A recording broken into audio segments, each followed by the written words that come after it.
I still remember the night it began, Chicago. February 2020. I just moved into a small apartment on the 5th floor of an old brick building on the north side. The rent was cheap. The walls were thin, and the elevator made a noise like a dying animal every time it moved back then. I didn't know anyone in the building. I was just another quiet tenant, working from home, keeping to myself. But there was one person everyone seemed to know about, the woman upstairs, apartment 6B. Her name was Laura Bennett. Mid-30s, graphic designer, mostly worked from home too. People said she was polite but distant. Always had headphones on. Always carried the same black tote bag, and then, one day, she disappeared. At first, no one noticed.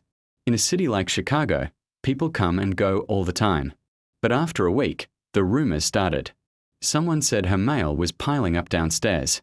Someone else said they heard her cat crying at night. By the third week, even the building manager, Tom Rivera, started to worry.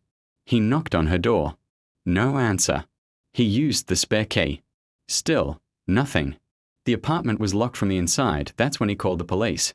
Police body cam audio, 911 dispatch playback, caller reports possible welfare check. Female, mid-30s, not seen in approximately 18 days. Address, 4150 North Elm, apartment 6B. When officers arrived, they found a note taped to the door. It was blank, just a folded piece of white paper, no writing. Inside, the apartment was spotless. Not clean, but sterile. No dishes. No trash. No sign of life, except for the cat, hiding under the bed, and the television. It was turned on. The screen showed static for a moment. Then a feed from one of the building's security cameras, the elevator, footage from January 31st. 3 weeks earlier. Laura was standing inside the elevator with a bag of groceries. The doors opened on her floor. She stepped out. The feed looped again, but on the 4th replay. Officers noticed something. The timestamp was the same, but the reflection in the metal doors was not.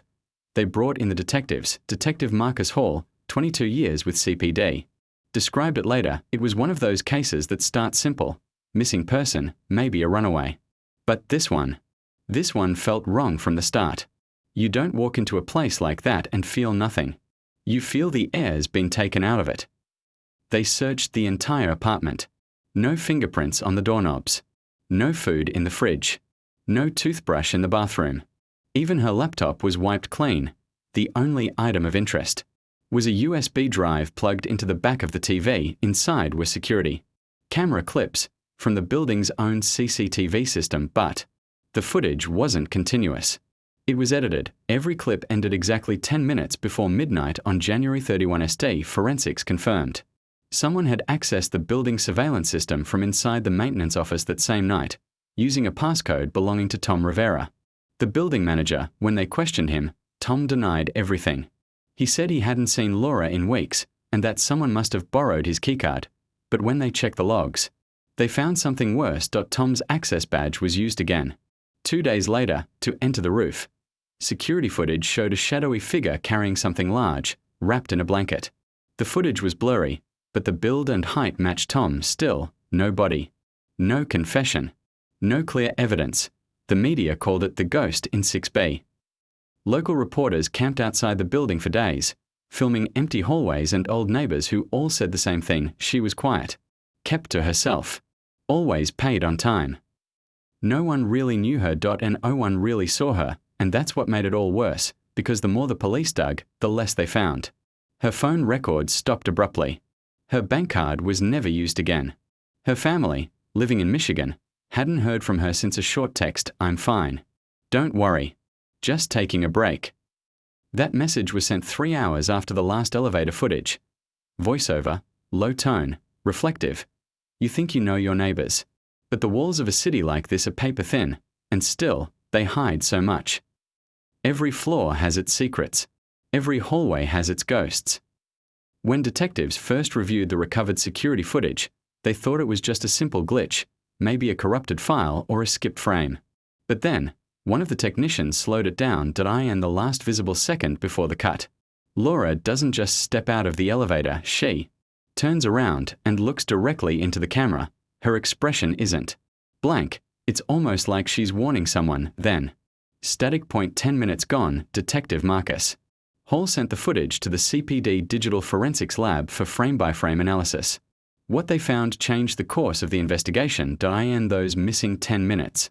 The system hadn't crashed. IT had been manually overridden. Someone inside the building, using a maintenance terminal, had accessed the live feed, recorded over it, and deleted the backups.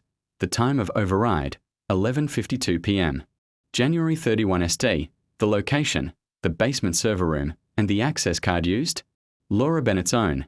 That discovery flipped everything upside down. If Laura deleted the footage herself, then what was she hiding? And why would she vanish right after? The detectives pulled her financials, her digital history, even her freelance client list. That's when they found something that didn't make sense. One of her recent clients didn't exist. The company name, Northbridge Solutions LLC.NO address. No registration. No tax ID, but the invoices were real. They were being paid monthly, into Laura's account, from an offshore bank in the Cayman Islands, and every payment was exactly $4,213.17, same amount. Same date. Every month for almost a year. Voiceover, calm, investigative tone. To an outsider, it looked like a freelance gig. But to investigators, it looked like something else, a shell company. A cover. 2 days later, police obtained a search warrant for the building's maintenance office. Inside one of the locked cabinets, they found another USB drive, unlabeled, covered in dust. On it, dozens of security clips, not just from Laura's floor, from every floor, and not just from the past week, some dated back more than a year. Every file was timestamped between midnight and 4 a.m. Every file focused on one specific apartment per night. Detectives now believed Laura had been collecting surveillance data, possibly for whoever was paying her, when they showed the footage to Tom Rivera, the building manager. His reaction was immediate. I didn't record any of that, he said. Those cameras aren't even supposed to be running after midnight. But then they showed him a clip, one that made him go silent. It was dated August 14th, 2019. The camera faced the laundry room. In the background, you could see Tom arguing with someone, a woman in a red hoodie. That woman was Laura Bennett, and between them, on the counter, was a small black hard drive. Voiceover, narrator tone lowers. Whatever Laura was doing, she wasn't alone, and whatever they argued about ended their partnership for good. Police now had two theories. Either Laura was being paid to erase surveillance data, or she was blackmailing someone using it. The missing 10 minutes, the erased feeds, the offshore payments, it all fit both possibilities. But there was one more thing they didn't understand. The anonymous note found on her door, the one with no writing, under ultraviolet light. It wasn't blank, faintly visible, written in lemon juice. A single line appeared, check 5A. Apartment 5A, directly below Laura's and my apartment. Music CUE, slow. Ambient tension builds. When I first heard about the message, I thought it was some strange coincidence, but then a detective came to my door. He showed me a photograph, the note under UV light, and asked if I'd noticed anything unusual that night. I told him the truth. I'd heard footsteps above me. Heavy, hurried ones. Then a loud bang, like something falling. Then silence. I thought she dropped furniture or a box. I didn't know it might have been the sound of her last moment alive. 2 days later, crime scene technicians tore apart my ceiling, behind the insulation, between the beams. They found something wrapped in a thin layer of plastic. A hard drive. The same kind Laura had been seen holding in that old footage, and it wasn't empty. It contained backup copies of all the missing footage, including the 10 minutes that were erased when the detectives played it. The entire room went silent because what they saw in that recording was her, Laura, standing in the hallway of 6B. Looking at the camera, and behind her, a shadow moving fast. Someone she knew, someone she let inside. Voiceover, low, suspenseful tone. She didn't just disappear. She recorded her own disappearance.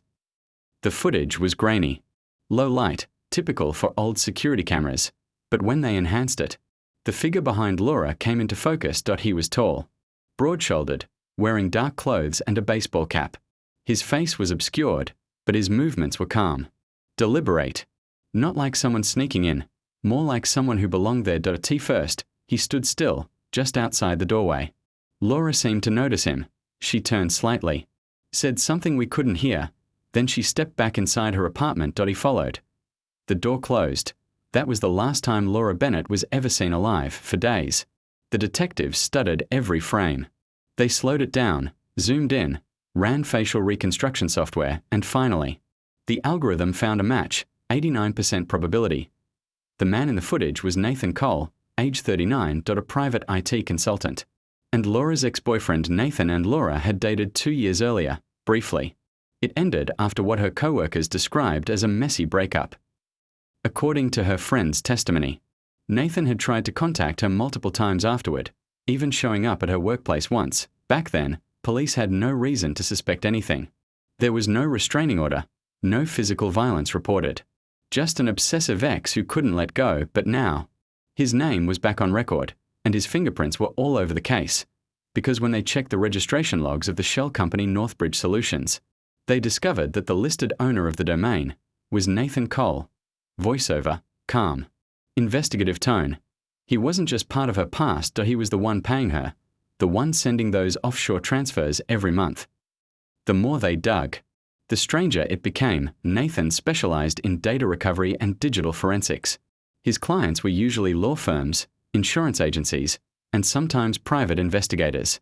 He had access to equipment that could copy or erase surveillance systems, exactly like the one in Laura's building, investigators now believed. Laura had been helping Nathan install hidden cameras around the property, but when she realized what he was doing with the footage, she tried to stop him. That's when the payments began. Hush money, Detective Hall explained it later in an interview. It looked like she wanted out. But when you take money from someone like that, you're already trapped. It's not just business anymore. It's leverage.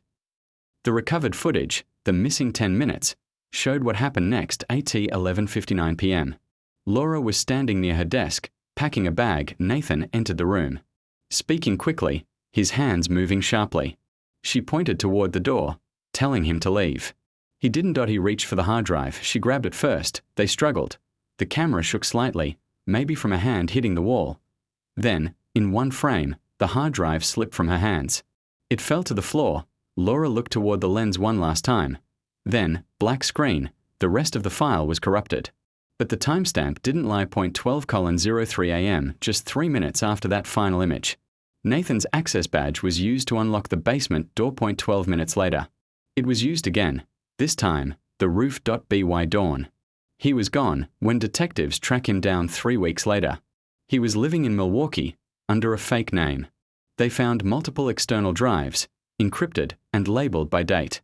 One of them matched the serial number of the device discovered above my ceiling, and yet, when questioned, Nathan denied everything. I didn't hurt her, he said. She wanted to disappear. She asked me to help her do it. Voiceover, slow, doubtful tone. Maybe it was the truth.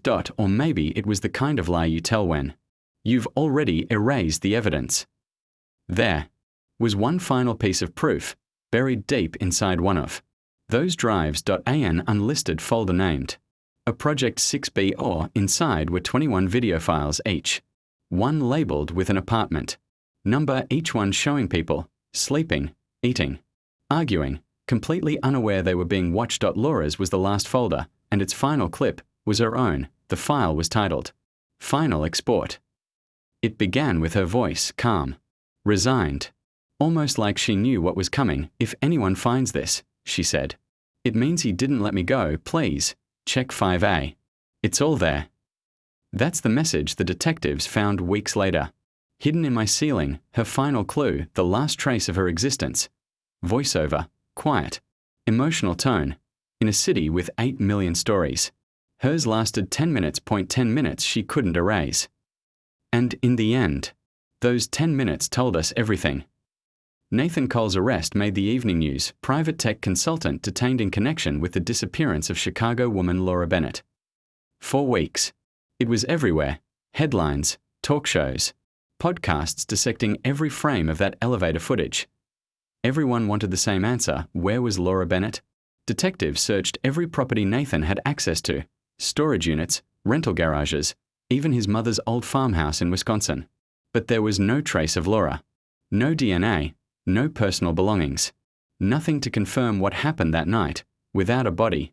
The prosecution was weak. All they had were fragments, corrupted footage, suspicious transactions, and a missing woman. Nathan's defense attorney used that to his advantage. He painted Laura as a disgruntled partner involved in unauthorized surveillance projects, someone who vanished on purpose to avoid prosecution, and the truth was, the evidence didn't completely rule that out. During the trial, Nathan stayed composed. He never broke down, never lost his temper, but one thing stood out. He refused to watch the videos found on his drives every time the prosecutor tried to play them. He turned his head away. When asked why, he said quietly, "Because I already know how they end." Voiceover, investigative tone. The trial dragged on for months.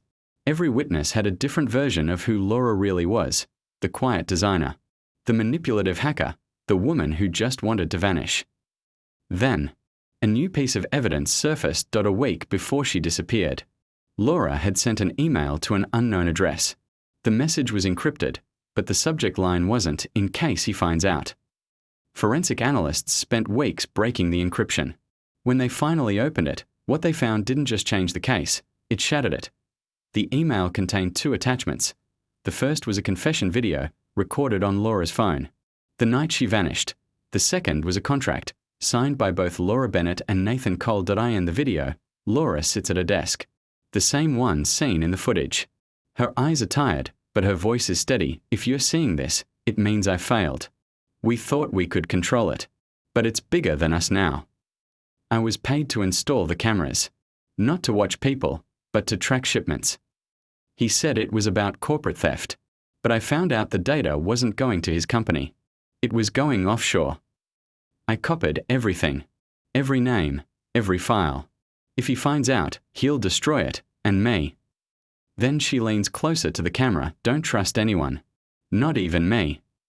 The video ends. The contract attached confirmed it.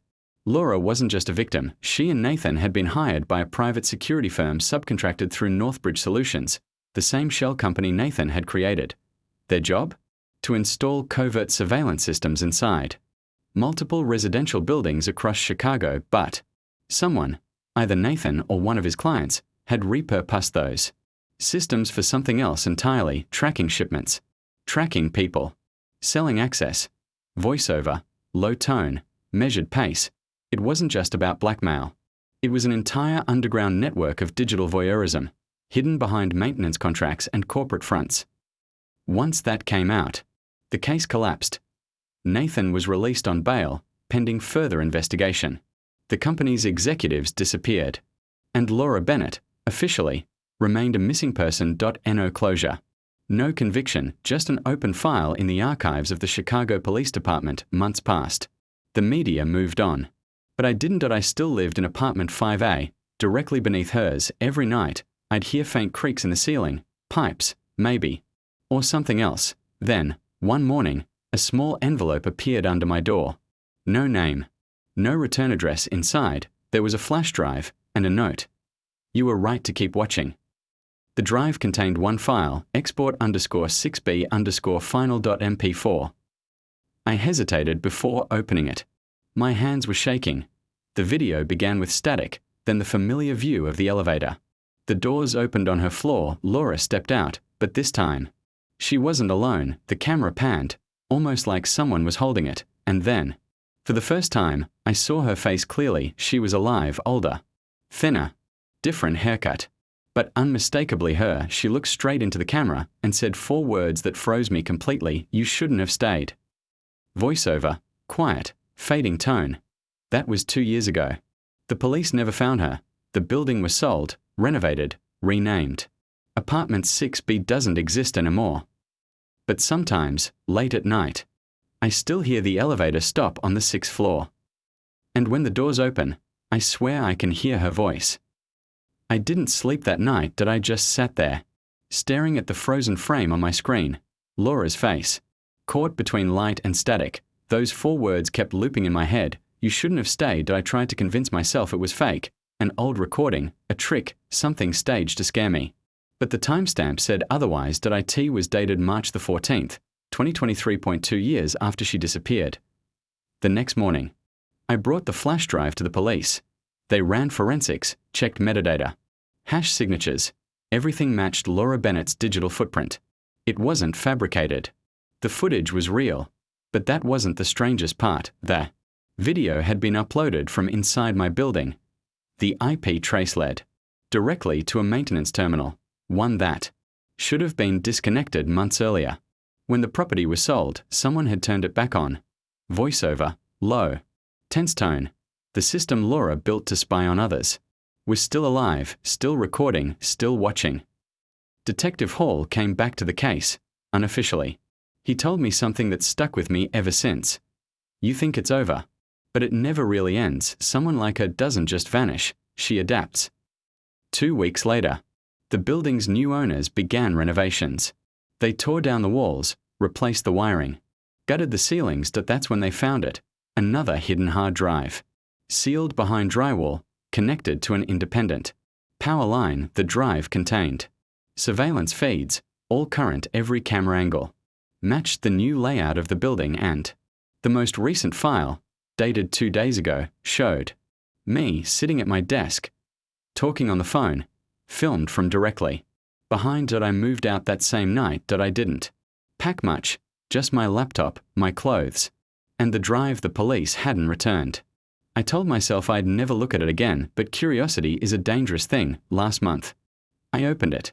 There was only one new file inside. Added automatically, its name, 6b_return.mp4.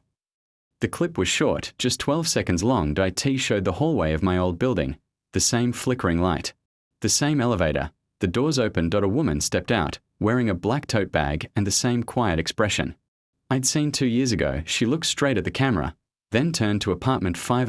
And as she walked toward it, her voice echoed faintly through the speakers, "I told you not to stay." Voiceover, final tone, fading to silence. In cities like this, people disappear every day. Some leave by choice. Others never get the chance. But sometimes, the ones who vanish don't leave at all. They just move to another floor. And somewhere, behind every blank apartment door, someone's still watching.